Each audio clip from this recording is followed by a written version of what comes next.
Hey traders, and welcome to Jackrabbit Trader. In this video we're going to do a portfolio review for Saturday, August 21st, 2019. First things first, if you're watching this on YouTube, just understand you're getting this 30 to 45 days after it's been released to members. So if you want to unlock real-time updates, please visit the link below, www.jackrabbittrader.com/membership, and sign up for our next open enrollment. If you like the video, obviously subscribe, hit the like button, and click that notification bell. With that said, members, let's take a look at our current portfolio. And the first thing I want to point out is that this week the SPY rebounded and now finished the year up 18%.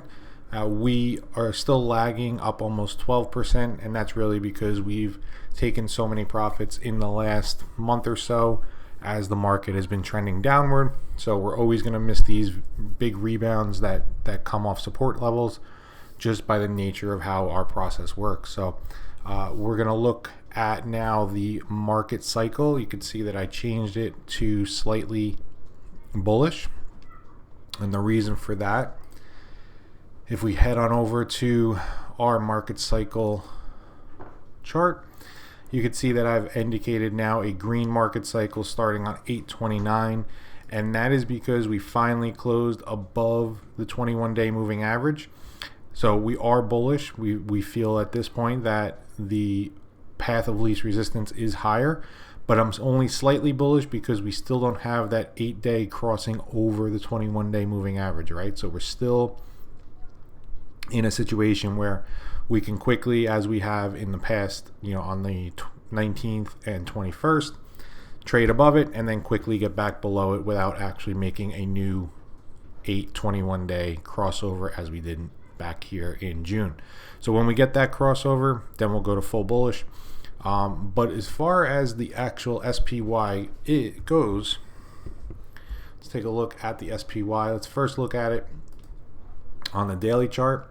And we talked about this last week, but ultimately this 294 level is acting as some significant resistance. Okay, so don't forget, Friday we closed at the lows, basically in that range, so down around 284, and we never actually took out those lows this week. So since the week opened, we've just traded sideways for 3 days, and then sure enough, a move higher up to this 294 level, which is, it still acts as resistance. So until we break above that, we want to be cautious, obviously, going forward. We talked about this ABC pattern where we come from the highs to the lows, back up to the most recent high, and then see how that extends down and again matches up with that 273 area. So we still have to be aware of that because we haven't closed over 294. But looking at this chart again, just as we thought last week, maybe we had lower. Well, now we're at the higher end of the range, and maybe we had higher. We're going into a 3-day weekend, so maybe not a lot of risk was put on. Traders were kind of out for the holiday. And we'll see what happens next week. I think it'll be a little more telling. Do we, break these lows here at 291? If we do, then most likely we're going to throw a small put position on in the SPY using this as a stop. All right. Other than that, we're going to go ahead and just continue with our idea that we're above the 21-day moving average, green market cycle, and we're going to look to add some risk onto the portfolio this weekend. All right, so that's where we stand as far as the daily goes, and here we are with the weekly. And again, you could just see we're stacking side by side these weekly candles, and now we have an open green candle. So again, if we could take out that 294 level, I would love to see that. Right now, again, looking at this, we have a small little support or a trend line that touches all the lows. So who knows? Do we roll over? It all depends, right? But again, that range is still intact, and just have to watch this pattern, this broadening pattern, because this is a bearish pattern.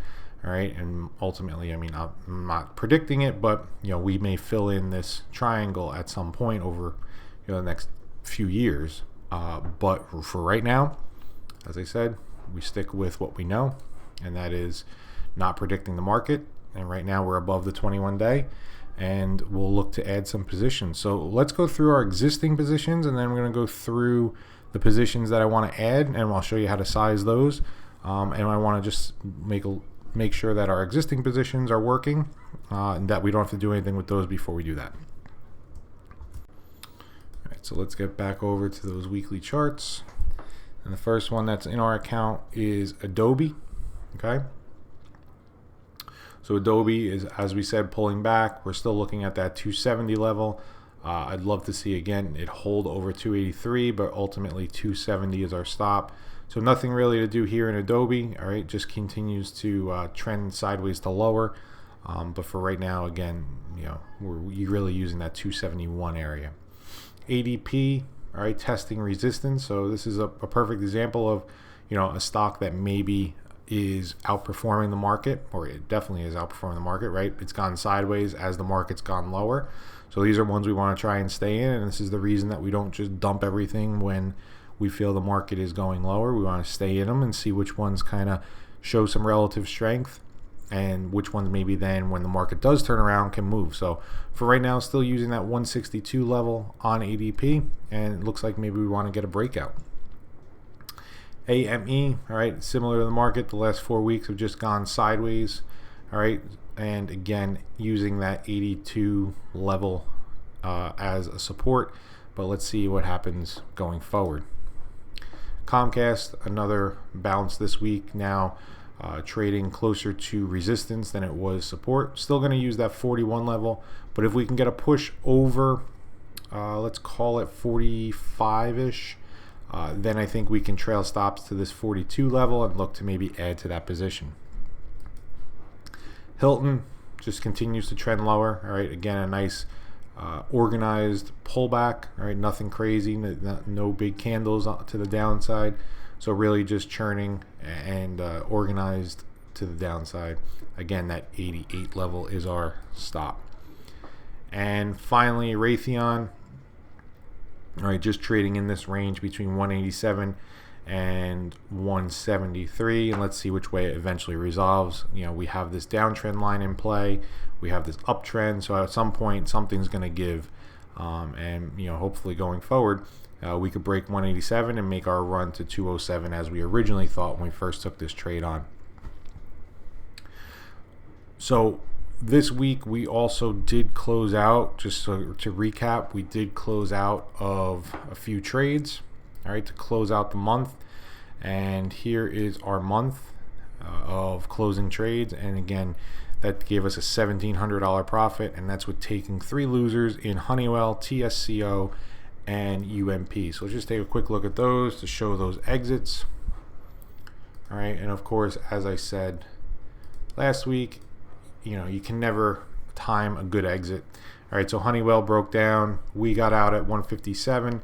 Sure enough, it rallied $7, and now is closing right at the resistance, which was support. All right, so it closed right at that level. And again, this is the process. It just is what it is. This is going to happen in some cases, and this week, considering the market was strong, I'm not surprised. But again, got out of Honeywell at the 157.19 level. TSCO, similar situation, right? It came down, broke below 98. That was our exit to get out. Sure enough, here we are. Now it's trading back over that 98 level, almost back over last week's high. Traded as high as 105, closed the week right around 101.88, and we sold it at the 97 level. So again, $4. We sold at $4 lower than it finished the week. And last but not least, UMP with what looks to be a nice hammer on the weekly.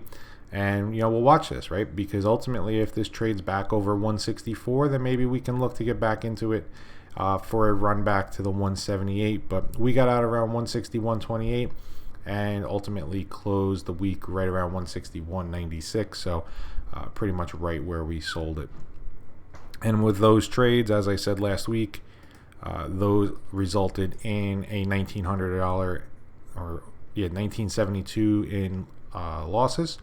All right, and it pulled us back for the year to 13,300, and it's just part of the process, right? We have 71 winners, 10 losers, still have an 87% win rate, and it is what it is, right? We navigated what I consider to be a tough market, ups and downs and ups and downs, and we navigated it and still came out the month with a nice win. Couple that with the last few months, and they add up quick, right? As we said, small losses or small wins add up quick, up about 1.6% on the month. And now we're going to go into September and see what happens there. So with that, let's take a quick look at the new trades I want to put on. And because we're above the 21-day, right, we want to add risk. But we haven't had that 21-day crossover yet that we've been talking about. All right, so I don't want to go too crazy. I just want to add a little bit. We have a lot of cash on hand. I think we're like almost 70 or 80% cash. And I want to just put a little bit back to work and see if this maybe is the low, right? Our process says when we're back above the 21-day, then we want to look to put some risk on, and we'll do that for Monday morning. So let's run our scan real quick, and you'll see that by running my weekly setups, and again, this is in the weekly process e-course, but if you have any questions, obviously let me know. We ran the scan. We have 50 potential trades. So I went through those trades, and I've come up with 6. Okay, and that's the way that I narrow it down. I send those out in our trade alerts. So we're going to go through them in a little bit more detail and go over the ones I am going to take and the ones I'm not going to take and why. All right, because I think that'll help. When you get a lot of signals at one time and you want to kind of go tread lightly, then you got to have some kind of distinction of what is the right trade to make and what's the wrong one. All right, so those 6 trades are in ACN, CSTO, COSTO, Costco, DG, JBHT, Pepsi, and Synopsys. All right, so let's start with ACN. All right, and the first thing that you're going to notice is there's a combination of trades this week. Some are breaking out to new highs. Some are pullbacks that are now breaking and setting up a lower or a higher low. All right. In this situation, I want to, now that the market is pulled back, if you think about it logically, do you want to be in stocks that have outperformed while the market's pulled back, or do you want to be in stocks that have followed the market and maybe now on this bounce are setting up? And in my opinion, I think, especially that we're limiting what we're going to add, we're limiting how much risk we're going to put on the table.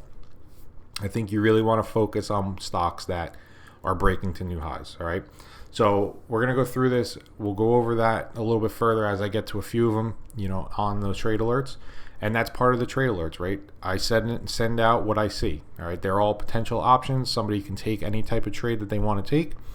This is how I manage my money, and that's the whole point of the membership. Okay. And that's why the membership is the membership, and the trade alerts are the trade alerts, all right? Because there's another layer of analysis that I think we need to do to really determine if a trade is a good trade and if it's the right type of trade that we want to make right now. So again, ACN, all right? ACN, we alerted this maybe back in June, all right? It has gone sideways, broke out, had a nice move higher, pulled back, set up a new low right around that 184, and looks to be breaking out over the resistance at 196. All right, so I'm going to skip on ACN for one reason, and it's a little bit of a picky reason, but it is what it is. I don't like that it closed with this little bit of a candle here. Okay, I'd rather not take that trade and see what happens next week. If it maybe continues higher next week and maybe even closes at like 202, well, then I gave up $4, to make sure that it really was a solid trade. For right now, just because it has this little, topping tail, or not even a topping tail, but a little bit of excess to the upside, and couldn't really sustain that higher end, right around 200, I'm going to skip on that one for right now. Costco. All right, Costco's a different story. So if we look at Costco, we were in Costco. We made that first trade, went from 256 up to 279, got out of the rest, and now here we are. All right, so a completely separate trade. And if we look at Costco, it definitively broke the upside. Okay, it definitively broke resistance, We have plenty of room here. I'm going to use the candle low from back in 8.5 as my stop. So that's going to be a 260-250 support level, right? And I want to get long this. It's a staple. It's going to pay me a little bit of a dividend. We don't have too many other staples in play. We have a discretionary, and that's really it. So if we're going to look at Costco and look to get long Costco, we're going to go over to my little position calculator. I'll make this a little bit bigger for you guys so you can see it. All right, but we're going to go to Costco. All right, and it's going to populate the share price. All right, the stop price is going to be at 260-250. All right, and then what it's going to do is it's going to take 260-250 and subtract 1%, and that's for slippage. All right, so that's the way I kind of accommodate the idea of even if a stock breaks my support level, I'm still not selling until the following week, right? And this 1% gives me a little bit of cushion, so it just sizes my position a little bit smaller. And then last but not least, what we're going to do is just double check, the account risk is 0.5%. All right, we're risking $34 per share. That's the position size, very small position, all right, to start because it is so far above, $34 away from our support. And then it's going to spit out what we are going to be purchasing. All right, and that's the way I go about sizing my position. So now I know I got to buy 20 shares. So we're going to go in here and we're going to buy 20 shares. All right, buy the market. And all 20 shares. Now we're gonna go 63524. 63534. So that's actually gonna be a 3, and we're gonna buy 21 shares. Okay, and we're gonna send that order at the market. DG, all right, another consumer discretionary name.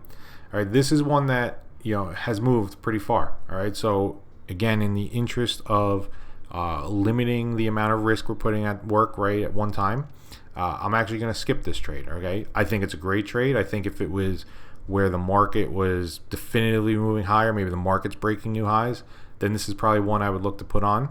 But right now, I just don't see the need to put this on because my feeling is over the next week or two, maybe it just pulls back a little bit, right? Maybe it's not really going to be outperforming. I mean, this thing moved almost $20 this week. So I think for now, I'm fine with leaving that where it is. JBHT. All right. So this is one that, going back to what I started with, is, it's in a pullback, right? It's been pulling back. It's one that's been beaten up. All right. Yes, it's been moving well over the last 3 months, or not even 3 months, 2 months since the beginning of July. But again, is this where, if you have a limited amount of capital, is this one of the spots you want to put your money in when you have a resistance at 112 and you have another one at 117 and you have another one at 125? All right. So, getting in at 108 and getting out at 112, is that really the play right now? The answer to me is no. All right, so I'm going to skip over JBHT, but you can see that it is setting up nicely with this downtrend, a small consolidation, now breaking to new highs. You had a low here at 84, and now you have a higher low at 93. But again, you have all these resistance levels. So for me, right now, not going to look to add that one. Pepsi, all right, this is one that I am going to look to add, and this is pretty much my bread and butter setup, right? You have a stock that's basically gone straight up since the beginning of the year. All right, spent about 6 or 8 weeks moving lower, and now here we are breaking to new highs with a nice tight stop. So again, 136.73 down to that 127.80. Let's just take a quick look at what that looks like. All right, so again, Pepsi, and we're gonna go 127.50. All right, so it's telling me that we want to buy 66 shares across the board, but for our purposes, 54 shares. All right, 1910, 17, 9, 12. 1910, 17, 9, 12. And 66. Buy market. Here we go. Apply the save. 1910. What did I say? 1910 17 9 12. 1910 17 9 98 9 12. So we're going to buy 67 shares. Okay. And last but not least, SNPS. And again, a completely different, we have a few information technology names, but I have no problem adding this one right now because, again, it's a nice tight setup. And here's that idea last week that we had this move above that failed, but now here we are breaking back above it, and I will gladly take that move. And again, just one that has pretty much been going straight up, not offering a lot of entries into this name, and that'll be another one I take, to the upside, and that stop is 125.80. So let's flip over, and we're going to do SNPS and 125.80, and we're going to buy 40 shares. 40 shares by market, and we're going to go 12 6 10 5 7 12 6 10 5 7 12 6 10 5 7. Okay, there we go. All right, so if we head on over to our monitor tab and activities and positions, here are all the trades that we're making. All right, and again, I have to do it through 5 different accounts, so it makes it a little bit more difficult and a little bit more complicated for me, but these are all set to buy at the market. And realistically, I think we're probably looking at putting, maybe 10% of the portfolio back to work, and let's see what happens going next week. But I think, this is a spot that you want to look to add, and if we can get maybe a little bit more of a move to the upside next week, great. Then we'll look to, get that 12 or the 8 and 21 day moving average to cross over, and we'll be looking to add more risk. If the market turns around and moves lower, well, now we put some risk on, and then, as we said, we will look to put some puts on to protect that portfolio from a move to the downside now that we have a little bit more risk at play. All right, and that's one of the reasons I really didn't send any alerts out, because if you watch the video from this week that's in the Jackrabbit report about hedging a portfolio, I never really want to go negative delta, and if you don't know what that means, definitely check out the video.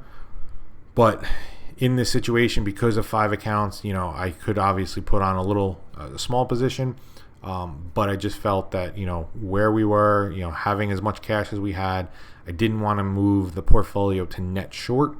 Okay, in case of some kind of news or anything like that, I didn't want to make the portfolio net short and actually lose money where the shorts outweigh the long positions. But now that we're adding some more long exposure, now we can go ahead and look to maybe short or buy some puts to short the market.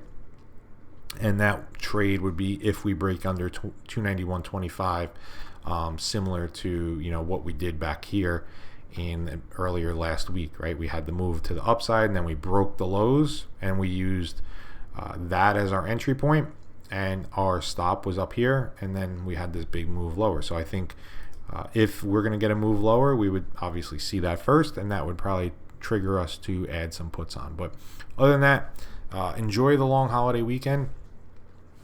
Again, if you're new and you're watching this on YouTube, please make sure to subscribe.